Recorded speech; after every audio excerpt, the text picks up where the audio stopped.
when you come from the cult, you are very like built up as a man, right? Us women are beaten down. When guys love bomb me, I just assume like, yes, it's the love I finally deserve. Do you ever feel that way? Oh, Amanda.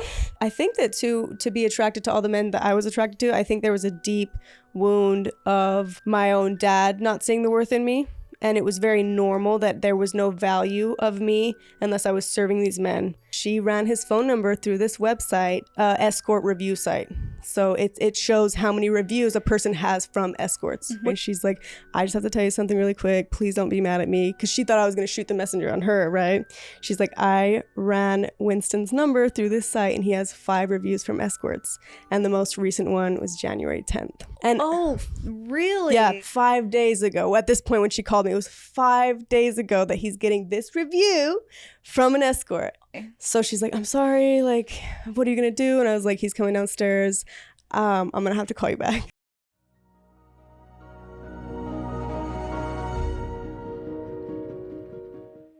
Hey, my name is Shelise Ansola, and this is Cults to Consciousness, where we discuss leaving high-demand religions or organizations and finding healing and independence through awareness and true individual sovereignty.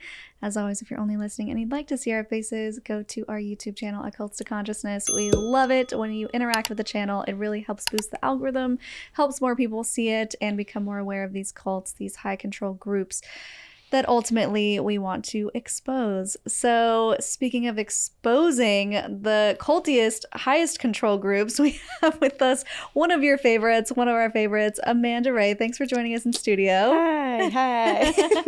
Hello. Yes. So she left the order, which is a polygamous sect of the Church of Jesus Christ of Latter-day Saints. It's a break-off group, and they're marrying their half-sisters, their cousins, their nieces and nephews, and doing a lot of other illegal stuff.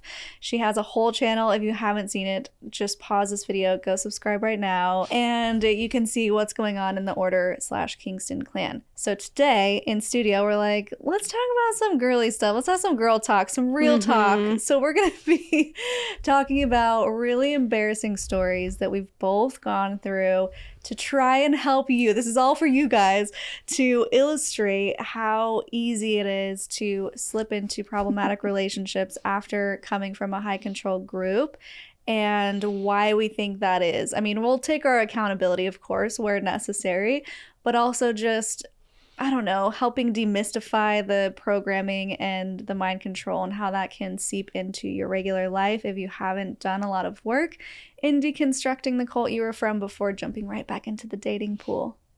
So you got a lot of juicy stories, Amanda. Yeah, definitely. I was like, we were talking about this and we were like, wait, but we kind of already exposed some of your past relationships. And I was like, well, I have a new one though. I have a fresh one ready for you guys. And I filmed this whole series. I was telling Shelise this. I filmed this whole series and was going to have it on my channel. And then after like watching so much of it, I was like, I feel kind of stupid because it's like the same stuff happening over and over. Yeah. But I think it's good to talk about, and it's good to like go back and kind of process, so because there's a reason for it all. It's not like you were just dumb and like, oh, I wanted to feel love and so I let them use and abuse me. There's patterns and cycles as to why we're attracted to things that are toxic, maybe because it's familiar. You know, there's it didn't really help for me to like beat myself up. So I think that it's a good thing that we talk about it. Yeah, I feel like it is definitely important to talk about because it just happens to so many of us. And I don't know if this also happens to men. We could bring on some men and have a discussion, the same discussion. You know what's weird? Sorry, can I interrupt that thought? Yeah. I was talking to a boy who probably will be on your channel soon. He had left the order and I was telling him how he was telling me how he met this amazing girl when he first left and he took advantage of her. Because when you come from the cult, you are very like built up as a man, right? Us women are beaten down. So when he was telling me, he was like, yeah, I met this amazing woman and I begged her to come back to me and she wouldn't because I took her for granted, and each woman is not as good as her, and like I'm always comparing them to her and I'm always regretting that I didn't take care of her and treat her as she should have been treated.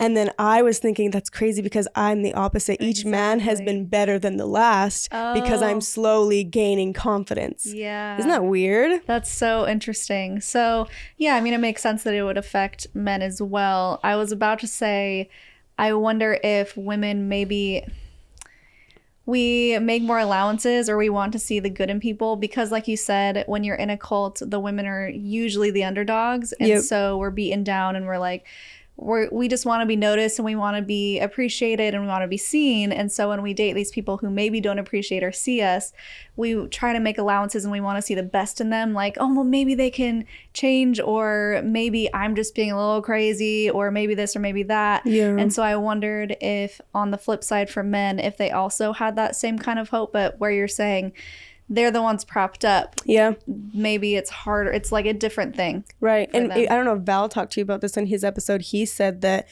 it was a huge shock to the system having like almost, I think he called it an ego death, because you come from being on this high pedestal and then you get smacked down to reality. Whereas us women are so underneath the feet of these men, and then we come out and we realize, oh, I do have a choice. I do get to have a say in my life. So it's like the roles are swapped. But I think that to be attracted to all the men that I was attracted to, I think there was a deep wound of my own dad not seeing the worth in me. And it was very normal that there was no value of me unless I was serving these men. And then I try to deconstruct as much as I could and then get into relationships so fast. Obviously, I'm going to not see that it is abnormal or unhealthy to be with a man who's treating me in the same way as my dad, or maybe a little bit better than my dad did. So daddy issues a little bit. You got him, I got him, you know, it happens. It happens. Actually, for people who aren't familiar, if not, you should be, because we have a playlist with like 10 Amanda videos. Give just like a really brief, like, this was my life in a nutshell, so we know like where you're coming from. Okay. So I was born and raised in the cults, and my mom was the second wife of 3. Her older sister was the first wife, and then my dad married his own half sister. And this was just supposed to be a normal way of living. Got older. They were trying to push me to marry one of my cousins. They were having me dance with married men. Polygamy was obviously like, it wasn't even a choice. I don't even know if I told you the story. When I was working at the school one day, the church private school, there was a young girl that was talking about, what if I don't want to live polygamy? And I went up to her and I was like, she was like fifth grade age. I was like, you don't have to live polygamy if you don't want to. It's your choice. Apparently I was like the only person to ever tell her that, because she went and told people, and it got back to the principal, and I got called to the principal's office, and he told me, it sounds like we're hearing that you're telling kids that they have a choice to live polygamy. And I said, yes, they do. And he was like, well, that's not okay to be saying, because that's like telling them they have a choice to smoke a cigarette. And I was like, they do. Like, I don't understand the problem here. But I got fired. Oh my God. I got fired, and my dad tried to get me to get my job back. Like, it was such a weird situation. So that's what I came from, right? It's like, so they want to control the mind of a woman so bad. So obviously, like, when I finally got to have this freedom out in the world, and I think you have this with Mormon stuff too, you leave and you think you're free, but you may be physically free, but you're not mentally. So I struggle with that. I still do, and I'm out 10 years now. Yeah, I've been out 10 years too, from mainstream Mormonism. Oh, wow. Yeah. Happy anniversary. Yeah. So after I left, I got married at 18 on the show Escaping Polygamy to someone who also left the cult. Of course, like, after leaving, that's not enough time to heal, right? I think I left July of 2013, got married May 2014. So like right after that I was married. And I did a little bit of an expose, I guess, on my marriage on my YouTube channel, because everyone keeps asking, they keep asking if I'm still married. I'm like, no. But I was very surface level with it, because I still love his family, and I never wanted to have them hate me or have them think I was out to get them in any way. But the reality is like, it's also my story, and I should be allowed to share the things that I went through, because it was 7 years of marriage, and half of it I was like, I don't know what I'm doing. And it was scary, because when you leave this cult, and a lot of the people were saying that, oh, we're going to give Amanda 5 years and then she's going to get a divorce. Like, it's not going to last. And so you stayed to prove them wrong? Yep. Ooh. So you're still being controlled mentally, because you care and you want to prove them wrong, and you want to, be right in your decisions. But living for someone else's approval is never pans out. No. So yeah, finally filed for divorce. And it was like, that was really traumatic too, because it's like, you have all this guilt and shame, and he was the only person I'd ever been with, and we had met when I was 15. So really, I was kind of, in a sense, being groomed in a way, but it was so normal that I didn't see an issue with his age and he didn't see an issue with mine.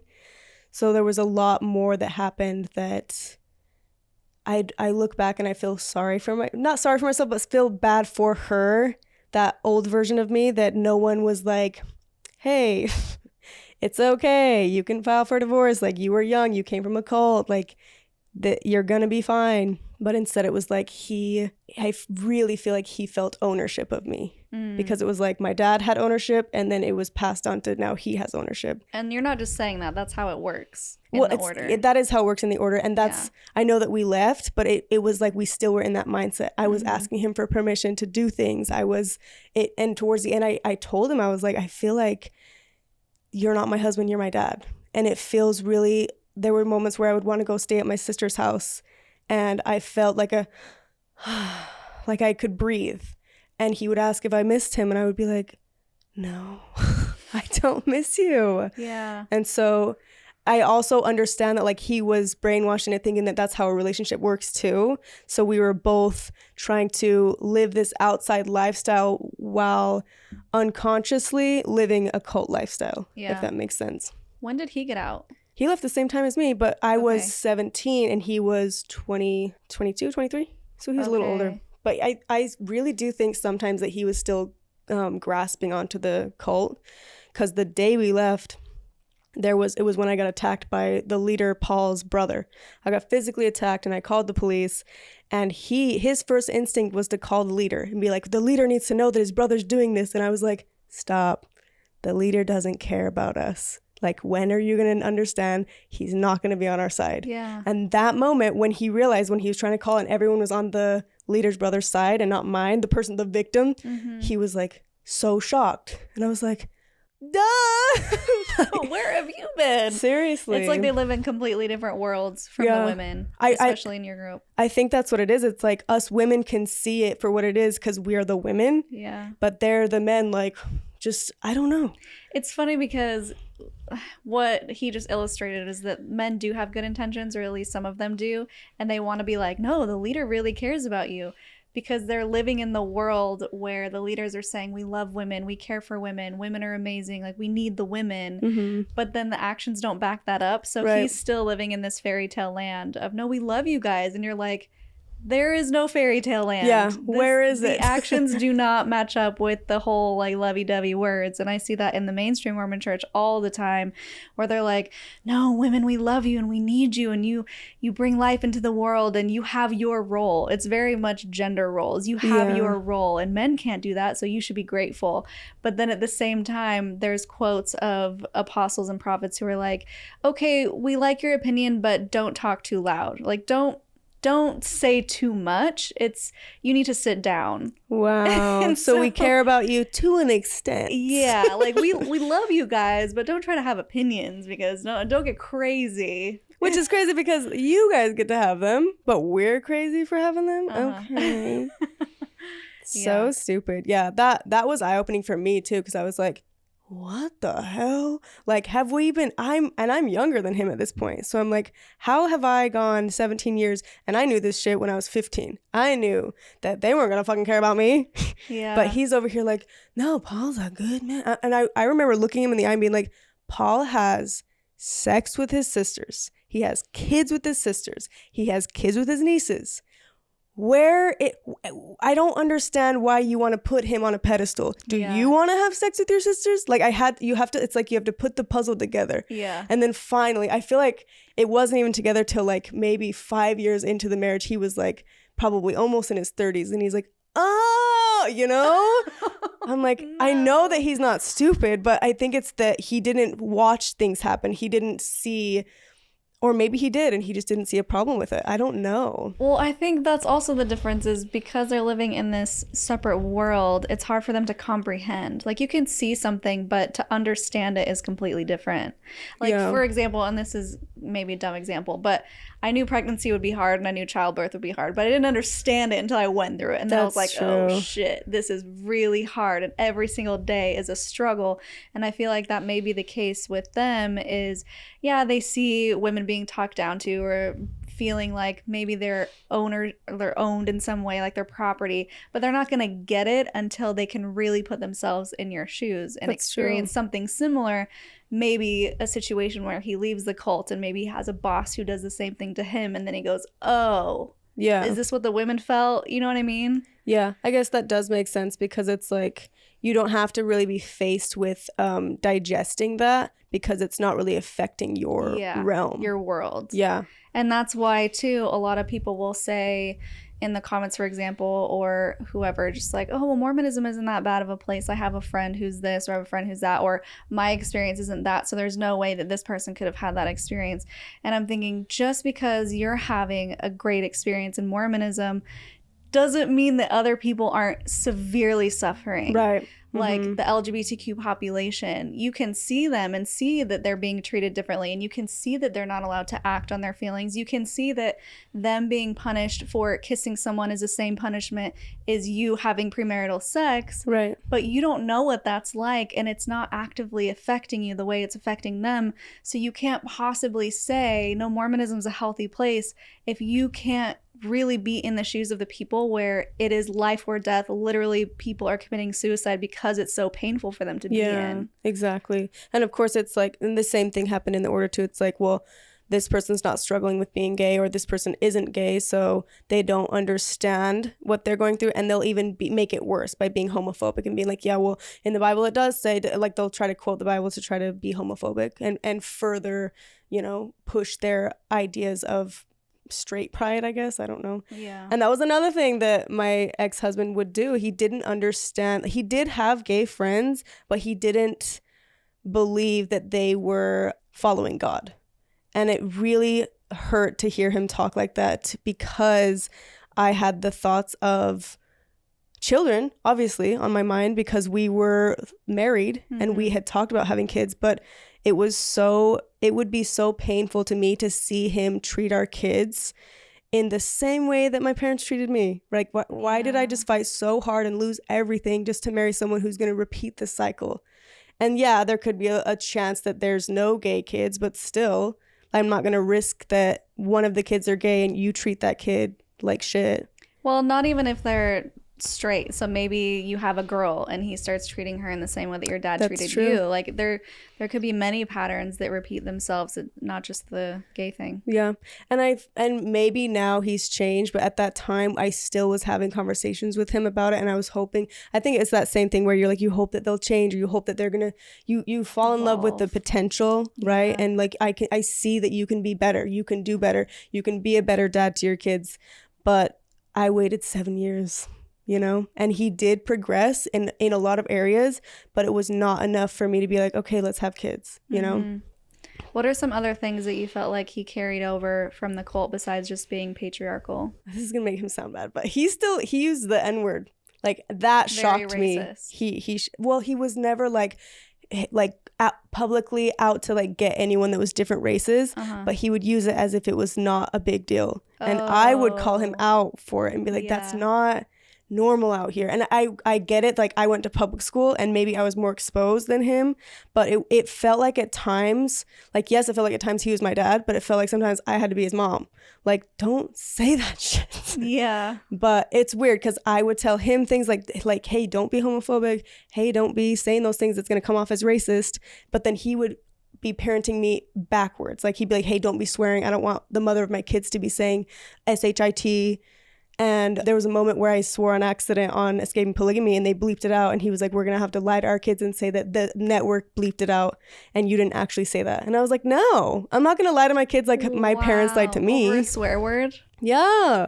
I was like, but in the beginning it seemed normal because my parents lied to me. My parents did all these things to try to be good examples. And so he's kind of repeating what I was knowing my whole life. But after, I swear to God, when I hit 25, when my brain was starting to fully develop, that's when everything started to click. And I was like, I don't care if my kids have a parent that swears. I care if my kids have a parent that's homophobic. Yeah. I don't care if my kid wants to get their ears pierced or their belly button pierced. I do care if their parent's not gonna, or the parent's gonna make them feel crazy for wanting therapy, you know? everything started to make sense. And maybe it's that I hit 25, maybe it's that I was going to therapy since off and on since 18 to 25. Mm-hmm. And it got to a point too where he would just be like, whenever there was an issue that I was trying to bring up to him, like that, like the racism, like the, why is swearing so bad? Why do you care if I get a tattoo? It's my body. He would be like, if this is an issue for you, don't you think you should talk to your therapist about it? Like, don't talk to me about it. Go talk to your therapist about this issue. And then it became I felt like I was being shamed for trying to do better. And he was shaming me. I was being shamed for trying to progress and grow. And the only times I would get praise is if I was going to come back down and stoop to his level. Interesting. Not to say like, oh, he's on such a bad, yeah, that's a good way of putting it. If I wasn't beneath him, then I was a force to be reckoned with, I guess. I don't know. It's repeating like the relationship with my dad. And it sucked because it was like, how? I remember I would cry myself to sleep almost every night. And there were times where he knew I was crying and he would just go to bed. And it was like, how did I get to this point? Like, I was so miserable in the order, and then I was free, and it felt so freeing, and now I feel misery again. Yeah. It's like I've trapped myself all over again. Yeah. What about the modesty thing? Did he try and get you to be modest? Was it you, or who was it that was talking to me about the box of clothes? Yep. Was it you? Yep.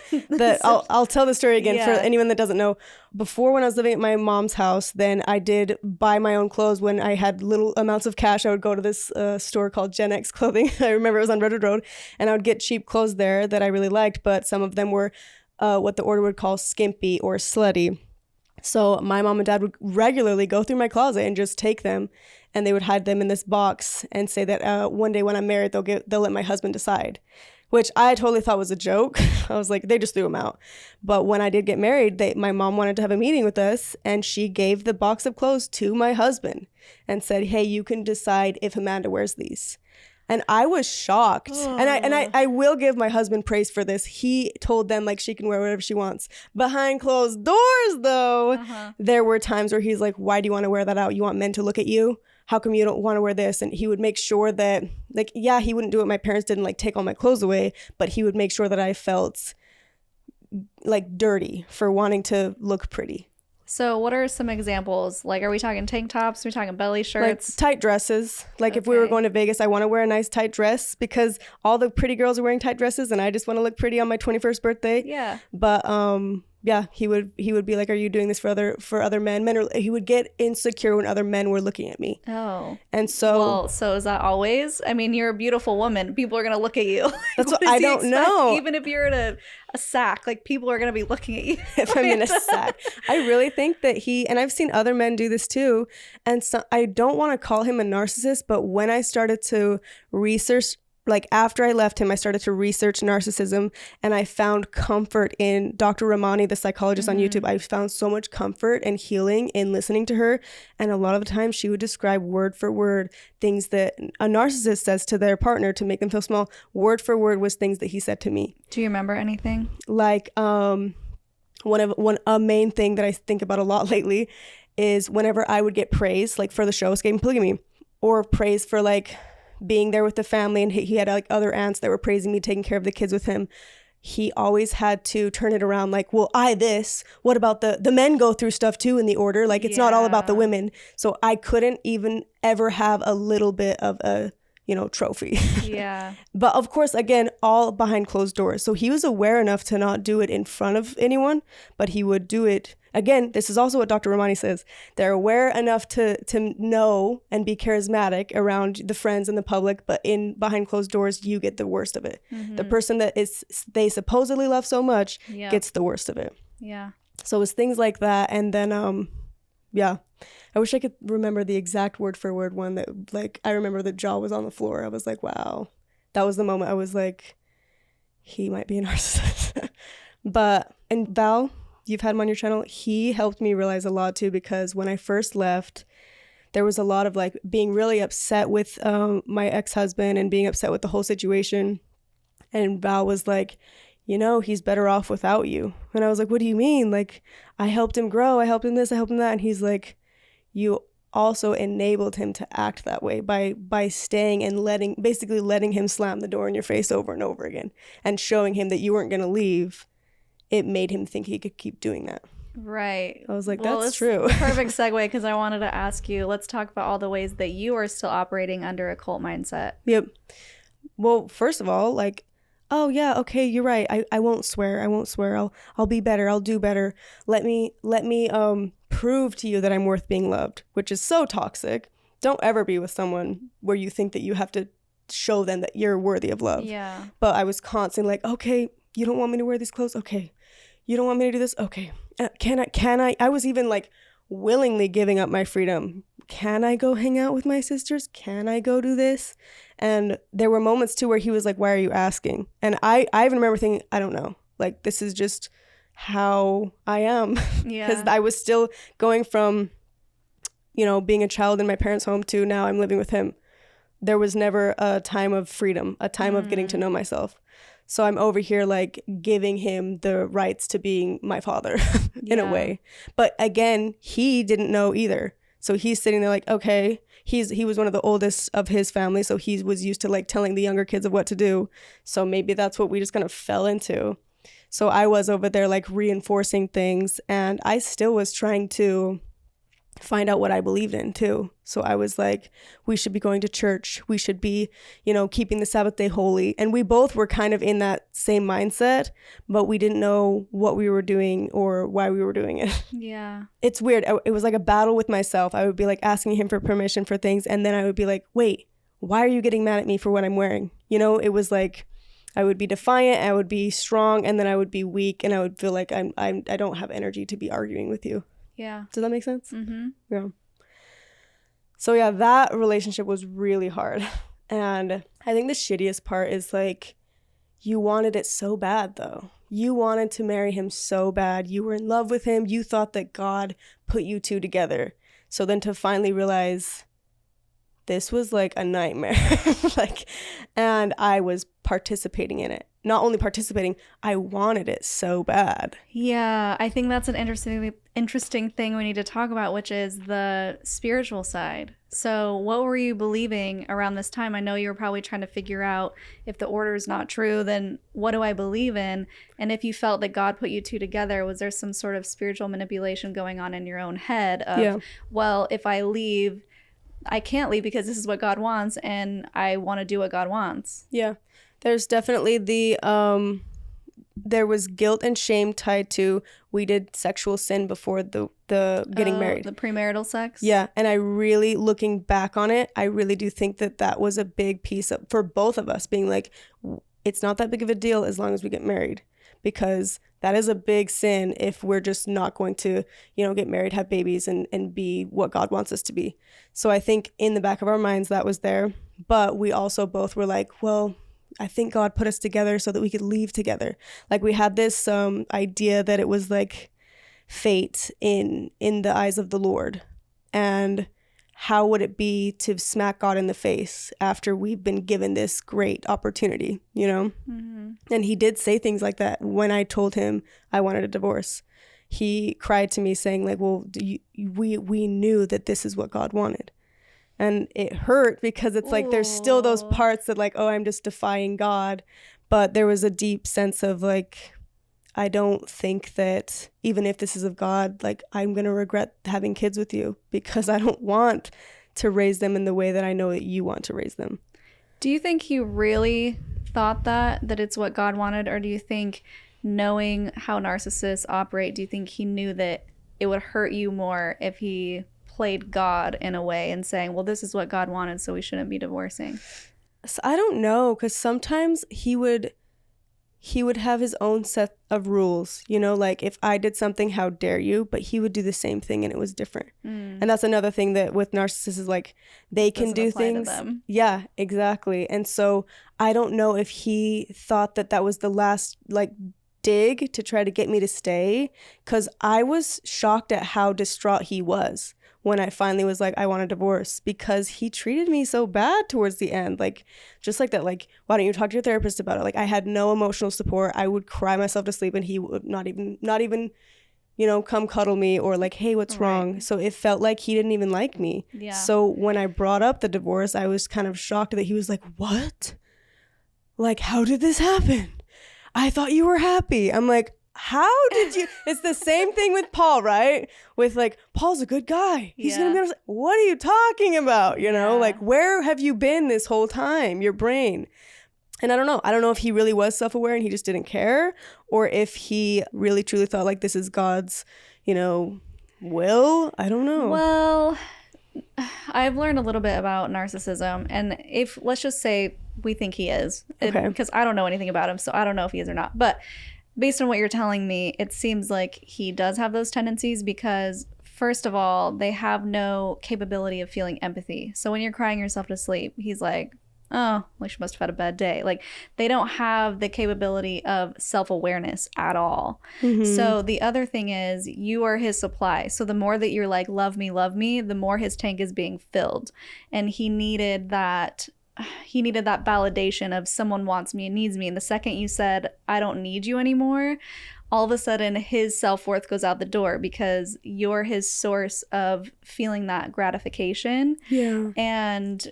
And he no longer can control you. And so that's when they lose it. And I'm saying this from experience too, which I'm sure we'll get into some of my relationships. But the second that you tell them you're leaving, it's like complete gaslighting. Well, I didn't do anything wrong. This was clearly your fault. Or like, why don't you want to be with me? Like, I've been a peach. You're like, well, a rotten peach. Like, what are you talking about? Why? You don't see that I've been just totally miserable? No, they don't. They're not capable of seeing that. They don't want to see that. They just want someone who's going to fill their tank of love me, want me, need me. The validation. Yes. They need it. Yeah. That's so true. And there was even moments where he would gaslight me into, I never said that. I never did that. And I would feel so crazy to the point where I would be like, do I need to start recording everything? But then, of course, if you record and you say, see, you did say it, then they're like, oh, you're crazy enough to record me? It's always their fault. Exactly. Like, they will do things to the extreme. And then when you try and do something even remotely similar, they're like, really? You had to go that far to prove, wow, good job. And then they make this whole You feel scene. even worse. No matter. It's a lose-lose situation. Yes. Yeah. It's so funny because it's exactly what these cults do. Yep. It's the exact same thing. So if I were, let's just say if I were still Mormon and if I were to go and be like, you know, I just feel really bad that you're shaming me so hard by wanting to have premarital sex, let's just say, for an example. And then they would turn it around on me and be like, well, we never shamed you for that. Like, who personally came to you and said, you know, they would say that we never taught that. Or like, why are you so upset? I don't understand. You just need to pray more. It's definitely nothing that we ever did. It's obviously a you problem. And then you're just like, wait, what? Yeah. Oh, yeah. There definitely was like meetings that we would have. There's a joke actually that was going around the order. The meetings with the leader, Paul, you would walk in confused, but then you'd walk out even more confused. Because it's like you're just being gaslit for an hour and then like, oh, time's up. Like, just beating around the bush and no accountability. Yeah. So that was, and maybe going back to what we were saying, how when a woman leaves, she's broken down so much and then she gets to be built up. And when a man leaves, the ego death, maybe that's what happened with him, is he was still on that pedestal and being used to being treated that way. And I was supposed to continue to treat him that way. And then after 7 years, I was like, I can't do this anymore, you know? And therapy helped a lot because I walked into my therapist's office because it was like I was breaking down and I had this moment of like hating myself. I didn't know why. And so I just walked into therapy and I was like, I have been wanting to, and I told no one this because I was embarrassed of it. I was like, the last time in my life that I wanted to run away and like change my name and never see anyone in my life again was when I was in the order. And I left the order and it fixed the issue. And I'm having it again. Like, I fantasize about running away, packing my bags, not telling anyone, and just starting a new life somewhere else. Whoa. And she was like, well, let's unpack that. And it came to be after like months of therapy, I finally was like, it's my marriage. Isn't it crazy that you don't even know that it's the person you're sleeping next to that's affecting you so much? I was just like, I don't know why. I'm just want to die. Wow. But yeah, finally I was like, well, I didn't leave the order to be in a marriage that makes me want to do the same things I did when I was in the order. So we'll run in the same way I wanted to run from the order. So I have to go. And it's so hard, though, when you're with someone who doesn't care about you as much as they care about themselves, in a sense of like they don't care about your mental health or your physical health or your safety as much as they care about that validation and that energy that they're sucking from you. Because to me, I remember thinking this, like, if he would have said he wanted a divorce and he was so miserable, I would be like, I'm so sorry that this has been so hard for you. I want you to be happy because I genuinely love you.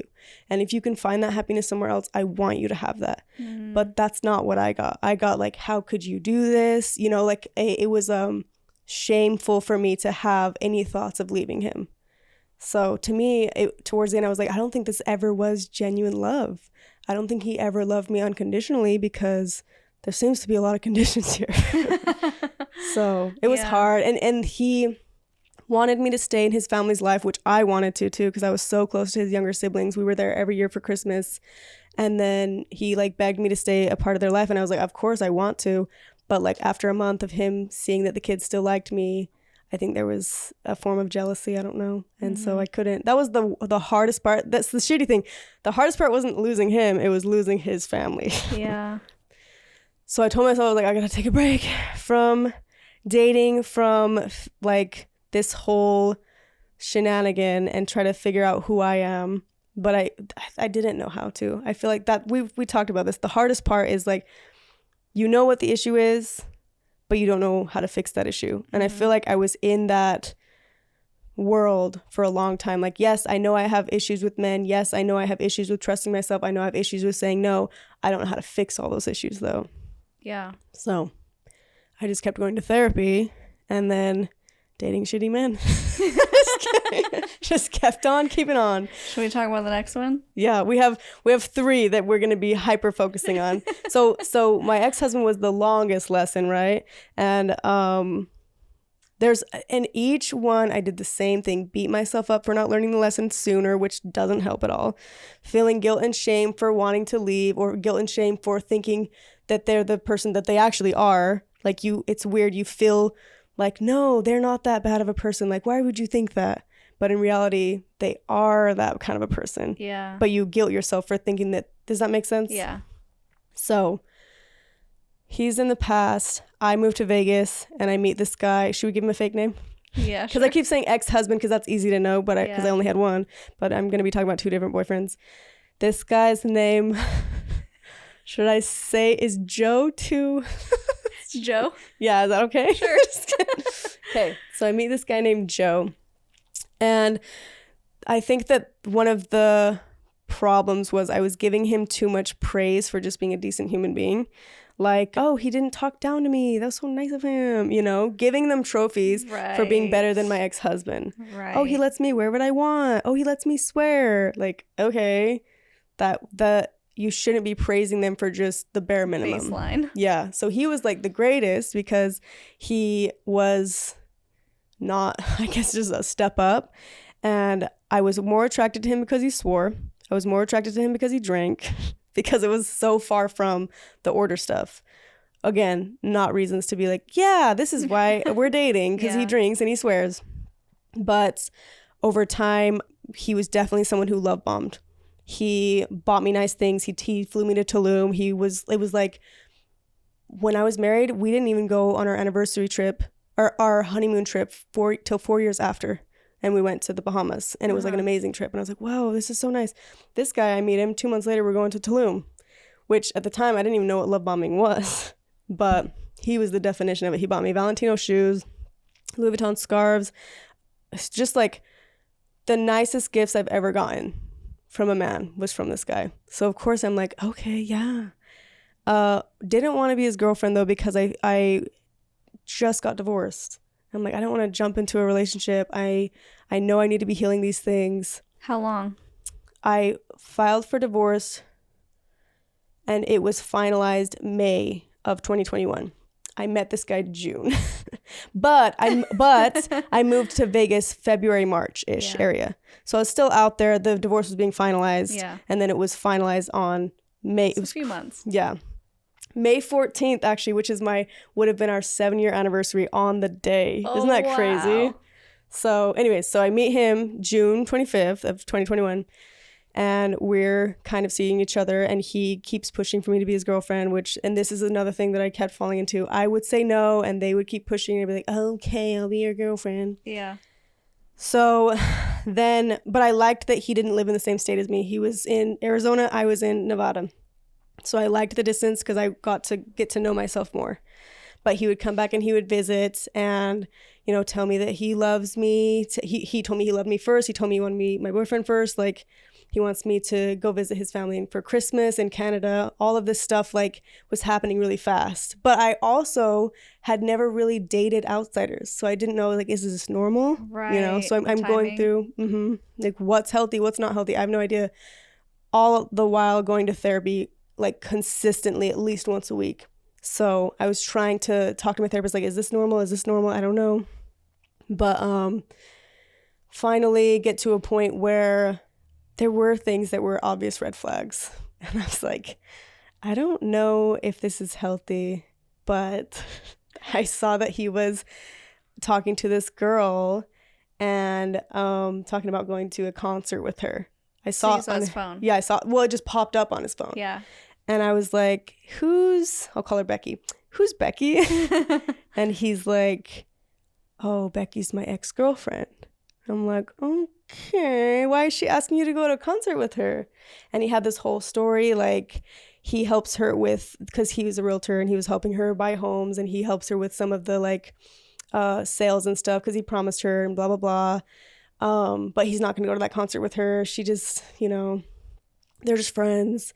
So again, not knowing how normal this is because I'm from a cult, I ask my therapist, like, hey, I don't like that he did that. And I have an urge to go through his phone now. Like, I don't trust him. And she was saying that I should ask him to just ask him if he'll let you see just those messages from Becky. You don't need to go through his phone because I know some people are weird about the privacy, but just ask him if you can see those messages just to bring you some clarity. So I'm like, okay. I ask him and he says, oh, I've been in relationships where we go through each other's phones and it's really toxic and I just don't want to be in that kind of a relationship. And I was like, well, that's convenient. Okay. But he did do weird things. Like, I was pissed after that and I just wouldn't talk to him for the rest of the morning, and I was working on my laptop and he went and opened his phone and kind of like left it on the screen of their messages and it was talking about house stuff.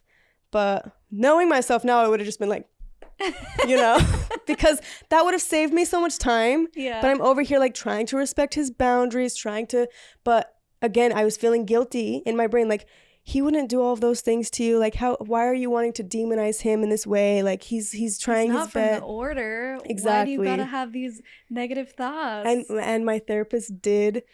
I love my therapist, but I think that she a little bit enabled that thinking because she said, because you came from the order and your mom told you that no man is loyal and they all have to live polygamy, that's why God created polygamy, you think subconsciously that all men are cheaters, and you're putting him in that box right now. So I'm like, fuck, maybe you're right. But I was right. I was right. There was finally a point where I was like, listen, I like talking to my therapist, listen, bitch. Listen. Yeah. I don't care what you say. I'm going through his phone. I don't care if you think it's toxic. I'm going through his phone because I cannot sleep at night. Yeah. Next to this man who I feel like is lying to me constantly. Because your gut was telling you. Exactly. I go through his phone. And like, I still have the recording. I recorded it because even in my brain, I was like, I feel like I'm convincing myself that he's like, I'm gaslighting myself at this point to stay with him. So I had to record what I saw so that I couldn't convince myself I didn't see it, or that he couldn't convince me I didn't see it. Yeah. So I recorded it and I was like shaking in the video. They're talking together and she's asking, when are you coming home? Are you coming home tonight? They're living together. Oh my God. So I'm like, I know, I'm like, this sucks. Like, I don't know. So I think, he lived in a different state and that's why you didn't know, because you'd never been to his house. Yeah. Well, we did go to Arizona. We went to all around his area and I was like, so how come I can't come to your house again? He had this whole story where he was like, I'm renting my friend's parents' house. It's a small place. They're doing me a huge favor. It's like only $500 a month. And the only deal is I can't have people over. And I was like, maybe that's normal, I guess. Oh, the levels that they will go. I'm not laughing because I don't think you're stupid. I just am laughing because so many similar things have happened to me where like the excuses are just, so good that you just gobble them up. Yep. And it's just... But now, because of all this, I'm dating now. I'm dating. I will not be like, okay, I'll be your girlfriend. I'm not doing that. I'm not letting any man push me into that. But with my dating experience now, every word out of a man's mouth, I'm like, okay. No, she's jaded, everyone. She's jaded. I think it's better for me at this point because I just assume they're liars, so I can't get mad later. But okay, so what happens when you tell him, hey, I went through your phone, you're living with Becky? This is my problem is I assume they're just gonna lie to me. If I play on my cards, they're just gonna lie more, which I was right, they will. So I can't play on my cards. I just started to, there was a whole week where I was like, I'm just gonna sit with this information and try to figure it out. But I knew stuff and I would kind of fuck with him. like in the phone, I knew that the next day he was going to a party with his ex, okay? But he told me that he was going to some realtor thing. So I was with his ex or the person he's living with? Who he said was his ex. Sorry. It's so confusing because he told me it's his ex, but no, it's the girlfriend that he's living with. Okay. Becky is his girlfriend he's living with, but it's into what he told me is his ex that's trying to hang out with him, but he doesn't, whatever. Yeah. So I knew that he was going to this party with Becky because that's what it says in the phone conversation back and forth. But he told me he was doing some realtor thing. That's why he has to leave. So I would fuck with him. I would just be like, wait, so where are you going today? And it's so crazy. I could start to tell when he was lying now. I'm like, it's so easy to tell now because he would trail on and on and on. And if I just didn't respond, then he would just keep going. Talking. Yeah. I'm like, oh, so that's how to tell if he's lying. And then I would fuck with him in other ways. Like I'd be like, because I'm allergic to cats, and he lived with her and had a cat. So I was always itchy with him. God. And I was like, why didn't I know? But I told him, I was like, I'm itchy. You there's a cat. There's cat hair on you. Explain why there's cat hair on you. And he would be like, I was showing this home and there was a dog. I'm like, nope. I would get so pissed. I'd be like, next lie. That's not true because I'm not allergic to dogs. Yeah. What's the next lie, Joe? And he would go to the next lie. Oh my God. Like shaking. And that's the toxic part of me. I got joy out of that. I like loved seeing him scramble to come up with another lie. You were finally in control. So you've never been in control your entire life. You get out and you get into a relationship where he's trying to control you. Now all of a sudden it's flipped and you can see everything for what it is. You have the bird's eye view. It's like if someone were to tell you, oh, the order's all made up because of X, Y, and Z. And you're like, oh, I see now. And it gives you the power. Mm-hmm. So now that you have the power, it's fun to play with it and to be like the man for right? And I was glad that I could at least try to think straight for a week on what I was going to do. And that's when I came up with, I'm going to let her know because she deserves to know. Yeah. So a long story short, I texted her from his phone to let her know because he was lying to her where he was at that night. And I was like, hey, Becky, this is Amanda. Just so you know, he wasn't there last night. He was actually with me. If you'd like to talk to me, like, here's my Instagram. I'd love to. Let's just unravel this. And I'm going to delete this from his phone so that he doesn't know. How does he know? Yeah. Yeah. But all of a sudden she starts calling him. And I was like, oh, fuck. Yeah. A lot of the times, though, that's what happens. The women want to shoot the messenger because you don't want to believe that your man's been just lying the whole time. And I was the same way. Like, I didn't want to believe that he was literally living with a girl while he's like feeding me all this bullshit. So eventually she got a hold of him and she told him. There's so much more to the story, but these are like just the most important points. And he was like, he came up to me and I literally let him go take the call. I was at his house and I was like doing my makeup. And he comes into the bathroom, and he's like, so you texted Becky from my phone, huh? And I was like, yeah. And don't be mad that I had the balls that you didn't have to tell her. He's like, I'm not mad. I think I told you the story. He kept like looking out the window like, I didn't know how to break up with her. And I grabbed his face and I was like, I want you to look me in the fucking eyes when you lie to me. Look me in the eyes. Yeah. And so he's like looking me in the eyes as he lies to me. It was that also was like empowering, but it was also like, I don't want to play this game anymore. This is so stupid. So finally it was like I think the last time I saw him, I had him drive me back to my house. I was like, this is stupid. Take me all the way home. It was like an hour drive. And it was similar to my ex-husband. When you're finally cutting them off from that energy, they lose it. I had never seen him cry before. He was bawling. He was like, if you ever need anything, please call me. Like, I'm so sorry that I did this to you, which he's not sorry though. That's the thing that fucked with me. I'm like, oh, he's sorry. He's not sorry what he did to you. He got caught. Exactly. And he'll do it again. Yeah. And guess what? He did. He reached out to me and he was trying to meet up with me. He doesn't know that I have a friend who knows the girlfriend he has now. He has a girlfriend now and he's trying to cheat on her with me. So if you're watching this, he's cheating on you. And that's the shitty part too, is like, I want to reach out to her so bad, but I don't want to be the messenger getting shot again, you know? So yeah, me and that Becky girl, we did break up with him at the same time. And now he's on to a new girl trying to reach out to me.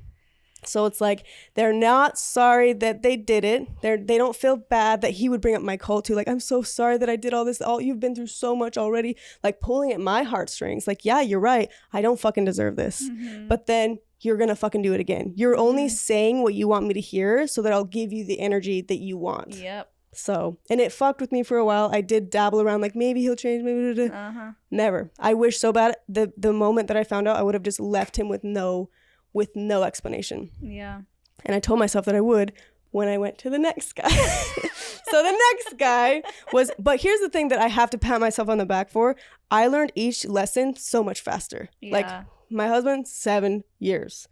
Joe, 1.5 years. This new guy, what do we call, what did Jonathan Winston? keep calling? Winston, yeah.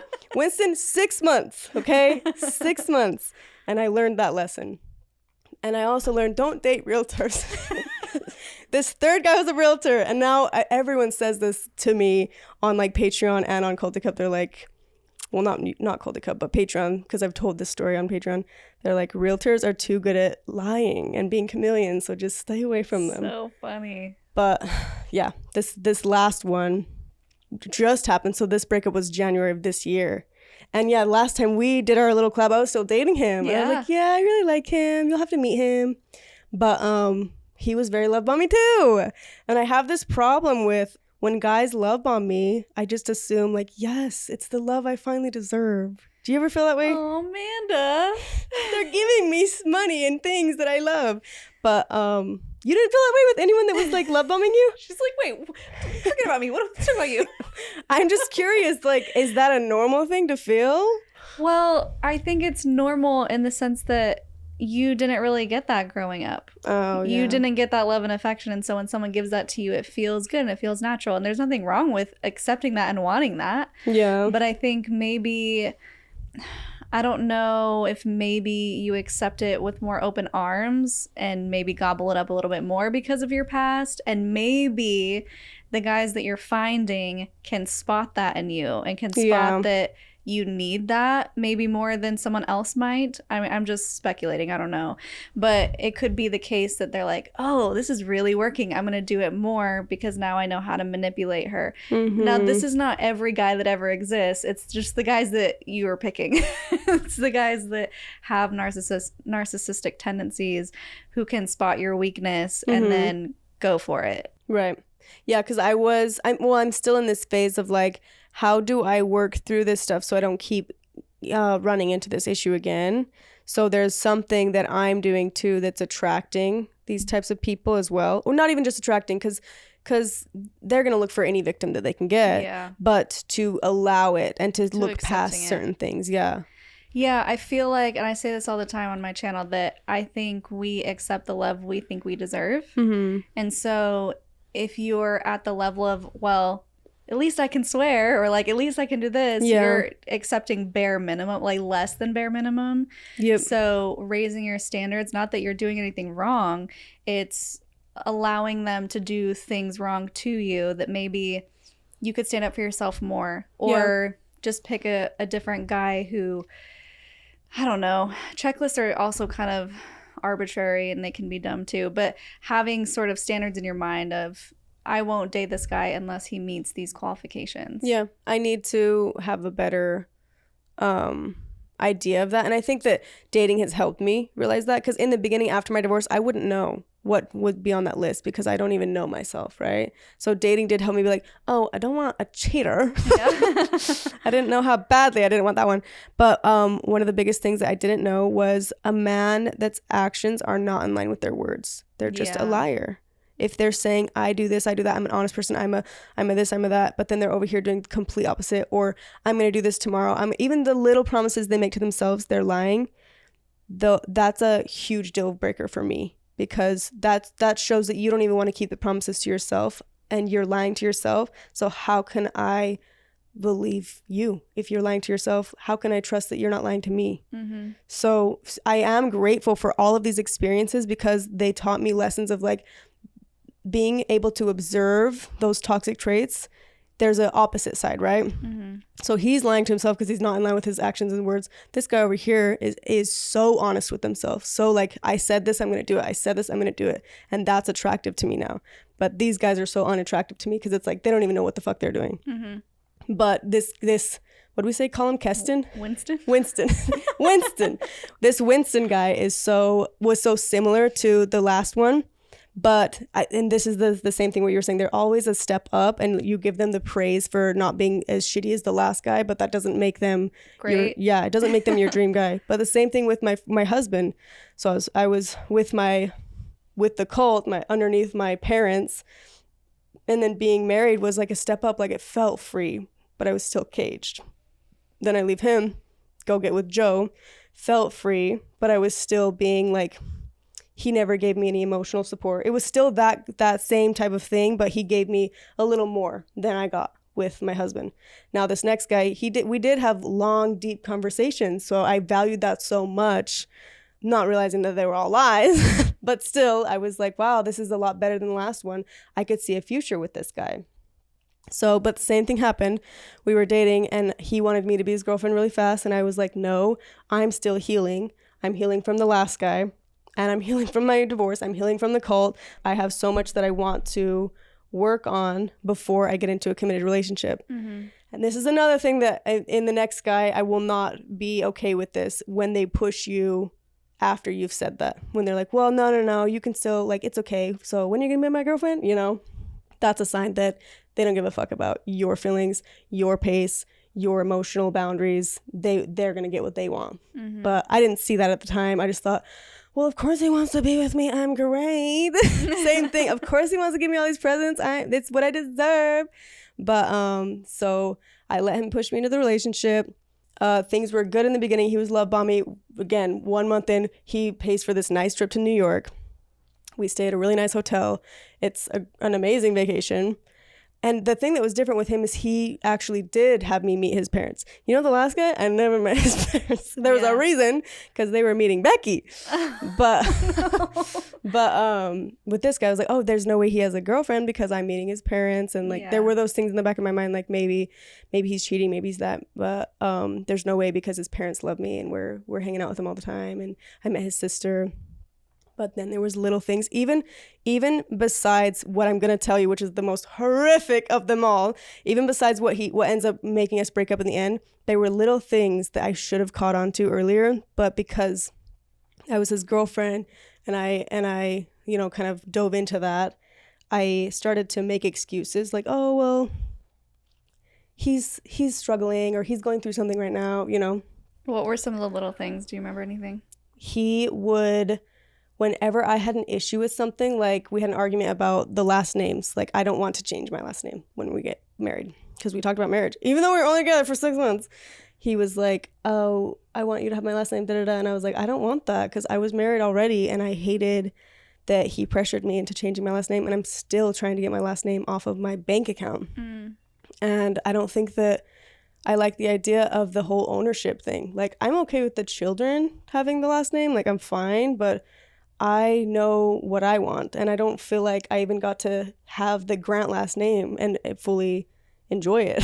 So he would argue and say, and I think this was all lies. I think it was just a way to get me to be a better girlfriend. He would say whenever I was disagreeing with something that he wanted, yeah, my ex was big on that too. Like she wanted to keep her last name and it always made me feel like shit because I was willing to pay like I don't remember if he said like 30 grand or 50 grand on a wedding ring, but she wasn't even willing to take my last name.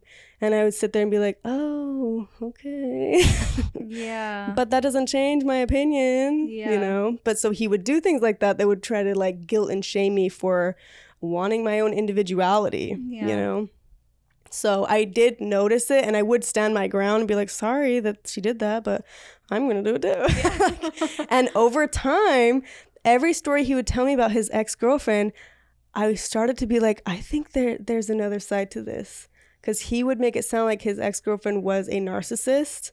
And again, he would do those things where I would need someone to be emotionally available for me, and I would be like struggling talking about like my cult stuff and what women had to go through, and he would reverse it, like the attention had to be on him, like, well, men commit suicide more than women. And I'm like, we're not talking about that right now. Yeah. You want to talk about that right now? So I would get upset with things like that, and I got to a point where I called my therapist again, and I was like, I don't know why I'm calling you, but I just feel like maybe I need to work on myself more, because he was always turning it around on me. Yeah. So I felt like I had to work on myself because of the relationship seeming like it was not doing so well because of me. In reality, it was him projecting onto me and gaslighting me, because especially the fact that I was willing to go to therapy, like that's a really healthy thing. I was like, okay, I'm going to go to therapy and hold myself accountable for, I don't even know what, but something's not right. So I try to get my therapy set up again. I'm not sure what exactly is wrong with the relationship, but I'm assuming it's me. And then I get a phone call from my friend, and she had his phone number. She had his number, and she had ran it through this website. I think she thought he was sketchy. I was going to say, why did this friend do this? Did you put her up to it, or did she just on her own take it upon herself? She did it, which thank God. So she saw him, and she was like, I don't know about this guy. I need to protect my girl. Yep. I think she saw his insecure tendencies. She also had a boyfriend who was like, there's something off about that guy. So thank God that she did this. Okay. But she ran his phone number through this website that was basically escort review site. So it shows how many reviews a person has from escorts, which is a smart thing, right? So escorts can take care of each other, make sure they're not going to any violent men. Yeah. But she ran his number through there, and it pulled something up. So she calls me one day. He's upstairs, I'm downstairs, like editing something. She calls me and she's like, hey, I keep forgetting what name we gave him. Okay. Hey, is Winston near you? And I was like, yeah, he's upstairs. Why? And she's like, I just have to tell you something really quick. Please don't be mad at me. Because she thought I was going to shoot the messenger on her, right? She's like, I ran Winston's number through this site, and he has 5 reviews from escorts. And the most recent one was January 10th. Meaning you were together at that time. Yep. And I've heard the story already, or I would be screaming. Trust me, the first time she told me, I was like, what? Yeah. Five days ago. At this point when she called me, it was 5 days ago that he's getting this review from an escort. And oh, really? Yeah, that's when she let me know.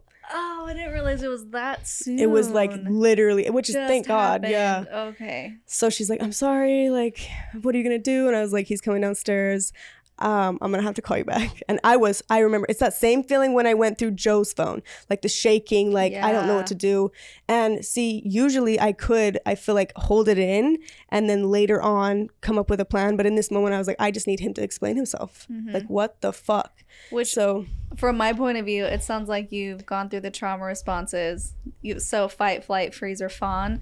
It seemed like you've worked your way up to responding in a fight. Or like standing up for yourself. In that moment, your response was, we're going to get to the bottom of this right now. Oh, I was pissed. But yeah, so he this is the thing that shocks me. He comes downstairs like innocent little giddy boy, like nothing, I did nothing wrong. And meanwhile, remember, I was going to therapy because he's gaslighting me into thinking that I'm the problem, right? I should be the one that's okay to get my last name changed. I should be, what about men? Men have suicidal thoughts all the time. Like, I need to be catering more to him, right?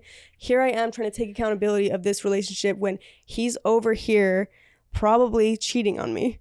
And I really think deep down he was treating me like shit because he's projecting, because he's a shitty person, and he knows deep down how terrible he is. And so he's kind of like, I'm getting burned for being with someone like him. Anyway, I'll describe more of that later on. But so I just flat out, he comes down the stairs. We were supposed to be going to dinner, going to the gym and then going to dinner with his friends.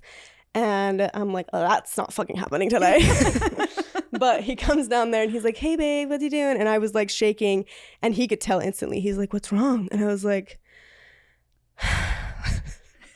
just tell me why you have reviews from escorts. Can you just tell me why? Why is there a site that has reviews about you having prescribing, subscribing, whatever else to escorts? And you read his reviews. Yeah, well, in that moment, I didn't want to tell him how many because I wanted to see if he was going to lie. I did in that exact moment. I wanted him to wonder how much I knew, so I held back a little bit. I just have to point out that you had to read what another woman said he was like in bed while he was with you. Yep. Oh, it's like next level. Yeah, and the fact that this last review, the fifth one, the one on January 10th, was a good review and she liked him, was even worse. It was like a stab to the heart. I mean, it's good that he was nice to her. Like, you know, you don't want him to be mean to her, but at the same time, like, damn. I had to read that. Yeah. So he sits down and he's like, I'm glad you're bringing this up. I've been wanting to talk to you about this. I'm like, have you? Like, if I wouldn't have brought it up, you wouldn't have. Yeah. It's a good thing I brought it up because it would have never got brought up. What are you talking about? And he goes on to, it's the same thing that Joe did too. Like, okay, which lie? And so I'm watching him scramble to come up with a lie. And he says, this time it wasn't fun to watch. I was just like, I'm dating this. I have to date this. What's happening? He says that, okay, I have been seeing escorts ever since 2018. And I've never told any of my exes. But I did it with all of my exes. They have no idea that I was doing it. But I swear to God, Amanda, I have never done it with you. I have no idea how. Because I was like, how is there a review? January. The most recent review is January. So he's just hoping like, please have the escort not have left a review 5 days ago. Yeah. And so I'm calling him out. Like, if there's a review literally 5 days ago, you tell me why. And he's like, I have no idea. I swear to God. And I'm sitting there like, this is the shitty thing. My brain was like, maybe he is being honest. Maybe this review's old. Maybe you've been dating 6 months. Yeah. But I was like, maybe like she remembered to give him a good review lately because she needs another customer. I don't know. Yeah. But I was already gaslighting myself because I just couldn't believe that he did this to me. There's no way. And he's swearing up and down, Amanda, please, I love you. And who would lie about that? That's the worst lie. That's like, oh, it's happened to me so many times with like, who would lie about something like that? And then it makes you be like, I don't know, who would? But they know they're lying. Yep, it's they have, worst. And it's scary how good they are at lying. Yes. Like so I told him to get out. I was like, get the fuck out of my house. I need some time to think. And he grabbed his stuff and he left. And I actually called Val. I was like, what the fuck do I do? And he was like, well, it depends on if you want to continue a relationship with this man or if you don't give a fuck about him anymore. And so I was kind of having a therapy session with him, and I decided that I was gonna lie back. I was gonna lie. I was gonna take his fucking route and see how he likes it. But it was more so that I could find out if he was lying. And at this point, I'm like, if I've caught you lie like this to me and possibly cheating, there's no rules anymore. We're not playing chess by the rules anymore. You were cheating the whole time, so this game hasn't been fair to begin with. So I kept my composure of the honest girlfriend, which I was that whole relationship. And after 3 days, I was like, okay, let's meet up at this place. I want to talk to you. And I came up with this whole story that I was in contact with the escort, which I wasn't. There's no way to get in contact with her. But I was like, I am giving you one more chance to be honest with me. I've contacted the escort, and she's been really forward about everything. She has no reason to lie, and she says that she'll meet up with me and she'll tell me everything that happened that night. So if you're not lying and it was before, then you know, we can proceed this relationship. This may proceed. And by the way, right before I said all of that, he was like, he was sticking to his story. Yeah. So I tell him that whole thing, like, I'm going to meet up with her, and if it's all true, then we'll stay together. And then he folds and he says, okay. You know, I told my mom everything, and 24 hours ago, like, I made the decision that I was going to tell you everything. And I was like, but you didn't, just barely. Yeah. but he's like, yes, I saw her on that day, and yes, we had sex, and like he went into detail of not detail, but I which the crazy thing is, I thought in my brain that wasn't the truth. So when I cornered him and he said, yes, we had sex, I was like, even though it's obvious, right? Yeah. But I was in shock when he was telling me, because my brain was like, maybe there's something else that happened. On to hope. Yeah. So when he told me, I was like, I don't know why, but yeah. So he tells me, and like I was sick to my stomach, like just the lies and the lies and the lies. And then after he tells me that he has the audacity to be like, Amanda, I'm an honest, loyal, faithful person. I was like, since when? What? Yeah. I remember my exact words were, since 2 seconds ago? Yeah. Like, since fucking when? Yeah. You're not honest. You're not loyal. This is all a example of your true character, and it's being thrown in your face. Yeah. And you don't like it. Yeah. So I called my sister Rachel. I'm like, come get me out of here. She came and picked me up. This is the same thing, that when you're taking that energy from them, you're taking the validation from them, they go crazy. Yep. He starts circling my house afterwards. He's like, what can I do? What can I do? And I was so done with him, but I don't know how much details you want. Do you want the whole story? And you said that he didn't come in because he saw your sister's car. Yeah. So Rachel's at my house, and she's like, I want to fuck him up. She was so mad. Rachel gets more mad at the people that do me wrong than I do. Yeah. So when we saw on, because we follow each other on location. So I saw that he was circling my house, and I was showing her, and she's like, let him come in here. Let him talk to me. But he wouldn't come in there because Rachel's Jeep was in the driveway, which I'm sure made Rachel feel so powerful that he was so weak to the point where he couldn't even stand up to my younger sister. Yeah. But it's because he's ashamed of what he did.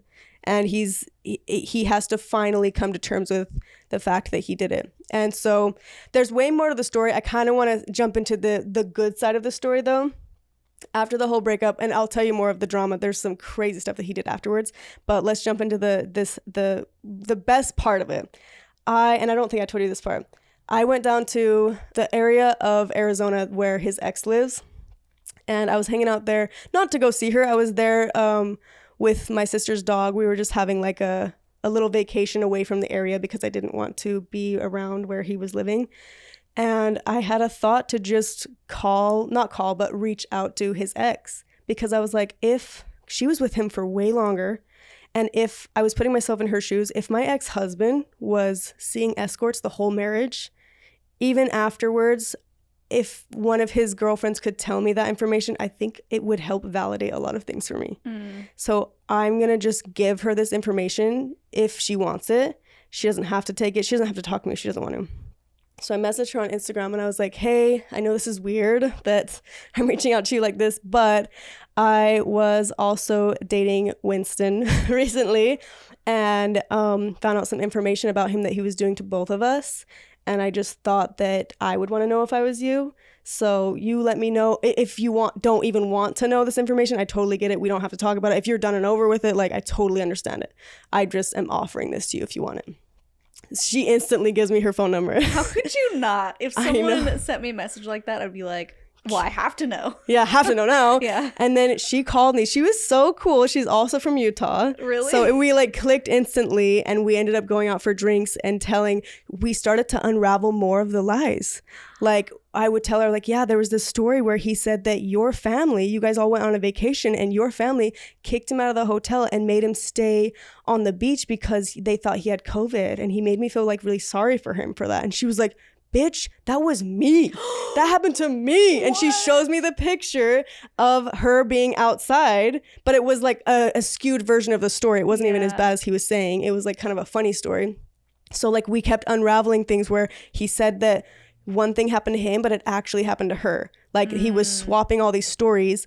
And the craziest part is that he kept saying that she was this narcissist, and the reason why they broke up is because he thought she was cheating. Meanwhile, he's the narcissist who's sleeping with escorts. Yeah. So we bonded over it, and we actually are still really good friends now. Oh my gosh. And I know he's pissed about it because it got brought up in court. That's the case. But wait, there's more. There's so much more, you guys. I don't even know how much details we want to go into, but months after, we're finally on no talking terms. We're not following each other on Instagram. I think I blocked him on Instagram at this point. I get a phone call from the the court justice system, I guess, that's in my county. And they say, hey, is this Amanda? And I say, yeah. They're like, oh, we're just wanting to let you know that Winston is filing a restraining order against you.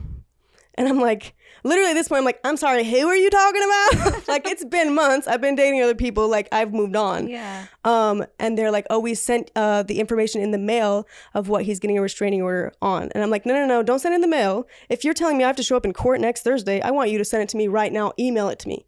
I need to know how to prepare for this. And I was pissed because I'm like, what if I was in Utah? Yeah. Am I gonna have to fly back and defend myself in court against this crazy motherfucker? Like, so I'm reading through what he's claiming that I'm doing so that he can get a restraining order on me. He's claiming that I'm calling him all hours of the night, texting him a bunch of crazy text messages, telling him the descriptions of the vehicles in his driveways and at his sister's house as well. And he has dates for all of these supposed times that I'm doing that. And thank God that 3 of the dates where I was like supposedly telling him what cars were in his driveway or his sister's driveway, I was in Utah. Yeah. Or I was in Vegas, or I was in a city that was like 3 hours away. So I had to bring my sisters into court. We had to show up to court, see his fucking face in court, and bring all this evidence to say, hey, it wasn't me. And the judge was sitting there like, well, then who was it? And it took everything in me because he's claiming that I'm calling him, texting him from a text-free number. That's why it's never my phone number, right? Mm-hmm. So I'm telling her, I'm like, it's obviously not me. I'm not even in the state. And she's like, well, then who is it? And I almost said, she's like, who else? Who else would be knowing all of this information and sending all of this stuff that only the 2 of you know? And I literally was going to be like, it could be Winston over there. But I think it's easier for the judge to believe that it's a crazy ex than to believe someone is doing it to themselves, right? Yeah. Like, it's easier to believe, oh, the crazy ex shot the boyfriend, or that's easier to believe than he shot himself, you know? Like, why would he shoot himself? That's how it felt. It felt like I was trying to defend myself and be like, claim innocence, when everyone in the room was, oh, it's obviously you, you know? And he's over there like looking at me.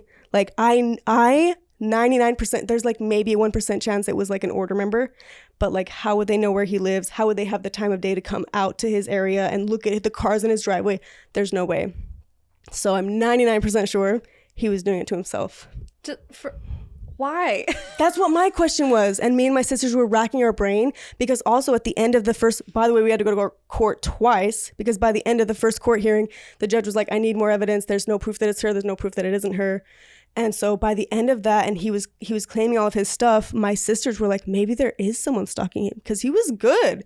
He was good at being like, you know, why are they sending me all of these things? He had this stack of all of these text messages. It was weird stuff. Like, it wasn't like saying, hi, I'm Amanda, but it was saying stuff like, Amanda's pregnant with your baby. You better get back with her. Like, weird shit like that. What? Yeah. So I'm like, but by the way, Amanda's not pregnant. Yeah. And I wasn't stalking him.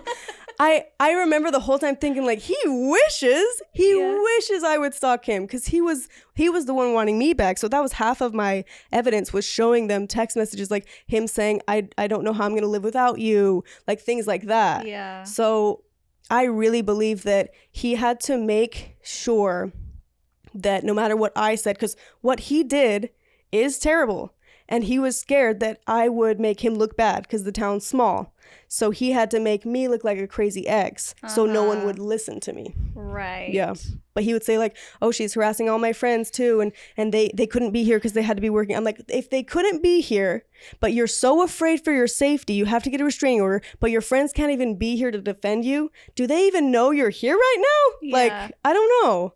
But yeah, we had to go to court twice. The second day, I had all my evidence. He had more evidence. And she was like, she just came into the courtroom and was like, we're denying the request because there's no evidence. Which I was like, thank God. You could have said that earlier, because now I have all this evidence that I work hard on. But he was pissed, and he tried to continue the court thing. Like, I have more evidence, and I got a call last night. And I'm like, sucks to be you. Like, but part of me is still like fucked up over it, because I'm like, what was he Like, did he think that if he got the restraining order, he could show everyone, like, look, I got this restraining order. Look how crazy she is. Yeah. She was texting me and da-da-da-da. But the biggest part that I wish we could have done was the judge was like, I can see if I can get a, what's it called when you get a granted, like a warrant? I think it's a warrant where you can trace where the number's coming from to the location. Yeah. So she was talking about doing that. And so I asked her when she denied the request, I was like, well, I think you should still try to do that. Get the warrant so that you can find out that it's him. I didn't say that, but I was like, do it because I have nothing to be afraid of. But yeah. She said that there has to be other like things that she has to go through to get that. But I almost feel like he would have dropped it if she could have done it because it would have made him look bad because it would have went back to him. That's what I believe. Yeah. The thing about dating people like that who will go to any lengths to prove their innocence is that they're not worried about being called out. So like, when I dated someone like that where he was like, oh, I can't come because I have a flat tire, and he would take a picture and send me a picture of his motorcycle having a flat tire, and I was like, oh, that's a bummer.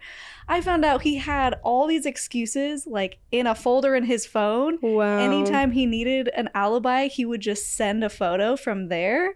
And I'm like, he wasn't worried that I would just FaceTime him and be like, oh, let me see it. Like, yeah. They never think, and they get away with it because they make it so convincing that you never take it a step further. Yeah. They're not worried that you're going to figure out it's a lie, even though it's easily verifiable. And it's just so crazy that they can get away with that stuff. Yeah, and I think he has gotten away with so much for so long that this one shocked him. Because when I confronted him about the reviews of the escorts, one of his first questions, like obviously he was like, I'm glad you brought this up, da-da-da. But one of his first questions he had for me was, how did you find out? Like, no one has ever found this out. Like, he was shocked. And one of the last things he said to me over text was, I underestimated you. Oh, I'm like, I bet that you're like, thank you. Part of me was, but then I was also like, wait a minute. Well, yeah, it's like a backhanded compliment. Of course, you don't want someone to basically say, I thought you were dumber. But also, it's like, yeah, bitch. Like, yeah. That's who you're messing with. It frustrated the hell out of me, though, because it's like, so you're going to do this again to the next victim. You're just going to make sure that they're not as, aware of what's going on. Yeah. But I don't know. I wanted to warn people of him, but I'm like, how can you warn like these unsuspecting girls, right, that are going to be the next victims? Same thing with the last guy. Like, how can you warn these women? You just have to hope that they will see through their lies and the bullshit like you did. Yeah. That's yeah, the you shitty really part. Can't, because even if you try and warn them, you're going to look like the crazy ex. And then he will tell her all of these stories about how crazy and how he tried to get a restraining order, but the judge, whatever, it was all rigged, Yeah. There's nothing you can do. Yeah. So that's why I'm like, I wanted to share these stories because I want to, hopefully, if there are any new women who know me as the ex, they can hear my side of the story. And I don't know, I'm all about just being on the woman's side. Like, even when I was with him, when he would talk about the ex, there was a point where I was like, I don't believe you anymore. Like, yeah. I think she has another side. And I was right. Like, the woman there is always two sides to the story. Maybe she was the narcissist in the story, but at the end of the day, if there's no accountability on his end, that's always a red flag to me. Mm-hmm. And again, them saying things and not following through with them, that's the biggest red flag ever. Well, and also, I know it probably sounds like, well, what's Winston's side of the story? Because you've taken accountability since you've been here at my house. You're like, what have I been doing? Because I'm the common denominator of all these guys. It's not like you're saying, well, clearly it's all their fault. Like, we're looking at other things too. Yeah. And ways that the cult that you grew up in has programmed you a certain way to look for certain things or not look for other things. And working on, okay, what can we improve here so that we don't go through a similar situation with a similar type of guy? Right. I think there was a lot of, especially in the early stages of me dating, blindly listening and blindly following. Because when I came from the order, that was a big theme. Blindly follow the man, blindly listen to them, and then you would get reprimanded if you stood up to them or questioned them. Only. Yeah. Blind obedience. Sadly, yeah, that transferred into my relationships, and that's where I think a lot of the guilt for questioning them, or remember I was saying guilt for being like, no, they're not that person that you want, that you're thinking that they are. Don't demonize them. I think that stems from the order and being like, not trusting my intuition, not trusting my gut feeling because you are demonizing, when in reality, when I was doing that in the order, a lot of the times they were predators. There was a reason why I was having the gut feelings, you know? So it sucks though and that's one of the shittiest parts is I stayed in these relationships longer as well because there was this ego, right? Of like, there's no way that I ran from these predators and now I'm sleeping next to a predator, you know? Like that, being faced with that reality, like you did that. You chose that to be someone you trusted, who was trusting. Yeah. So it's like a slap in the face. Hard. But I don't want you to be completely jaded because it is possible to find someone who does treat you well. And also for the record, in case someone is tempted to be like, sex work isn't bad. We're not saying sex work is bad. We're saying betrayal is bad. We're saying that lying and going behind someone's back is the wrong here. So nothing against escorts or sex workers. And that's literally what I told Winston, by the way. I was flat out like, it's not even that you went and decided to go pay for an escort. It's that you lied to me over and over and over to the point where I don't even know who you are. Yeah. Like I can forgive someone for something that they can own up to, but when you're lying to me, I don't even know what you're doing. So I have no frame of reference for who the person I am choosing to be with even is. And I think there probably would have been some allowances if when you confronted him initially, he was like, you know what? You're right. It was 5 days ago. This is where my head was at. This is why I did it. I never should have done that. Please forgive me. I'm sure it would have been a totally different conversation. I would have had way more respect for him. Like the way I look at him now is I view him as this, it's embarrassing. It's like a child who doesn't know how to be honest. Like how, to me now, like if you were ever to try to be with me again, I would be like, I can't. It's like being attracted to a child. I can't, because you're so immature to the level of like a 12-year-old. Yeah. Like now that I see you for who you are, you're like a little baby. Like I can't, I just want you to go get help, you know? And that's something that we were talking about last night while we were waiting for the Thai food, was emotional maturity is so important, and finding that in someone I think is such a good quality for someone who has left high control groups, high control religions. Because if you can find someone who is emotionally intelligent enough to have these real conversations and understand when you're feeling triggered, or understand why you feel a certain way, or let's say I don't know, I lose my temper over something and then I can be like, I'm sorry I did that. This is why. This is what I'm used to, or this was my childhood, or this is why this triggered me when you said that. Being able to have those conversations with a partner are so important. And so I guess maybe that's my advice for someone now that I'm in a healthy relationship. I mean, we have our ups and downs, of course. It's not all perfect, but I feel like I'm in such a great relationship now because we both have emotional intelligence to have these hard conversations. So if you are leaving a high control group or cult or relationship, I feel like that's one of the first qualities that you should look for in a new partner, and also build within yourself before you go and find a new partner. Yeah. So that you can have those really good conversations and have good communication just as a baseline, and then work from there, everything else you want on your checklist. Yeah, I think that is one thing actually you're making me realize I never saw in these men, was them holding themselves accountable before I ever said anything. Like I feel like I did a lot of like, hey, I know I said this a couple days ago. It didn't sit right with me. I just wanted to say this is why I did it, but I don't think I'm going to be doing that again because X, Y, and Z, right? But you saying that now, like, I don't think I remember a time where any of these men have came to me and been like, you know what, that wasn't right of me to do. Yeah. Unless I said, hey, don't fucking treat me like that. Yeah. Which I don't feel is fair, that a partner has to constantly be like, hey, can you fucking respect me? Yeah. Jesus Christ. Like, it feels like a slap in your own face to have to constantly tell your partner that you're worthy of respect, you know? So yeah, definitely. I guess that's another thing I need to write down on my list. Respect me, bitch. Yeah. Yes. But and with all of this, I've had people, my sister was like crying, like, how come this stuff keeps happening to you? You're like such a good person. But I was saying, like, don't cry. I am so grateful for these experiences because I've learned from each and every one, and I'm getting closer to the person that I want to be. I'm not there yet, but because of these experiences, I've been able to actually learn. Yeah. I'm not just sitting here like, what's going on? I don't know why it keeps happening. And then it keeps happening over and over and over, right?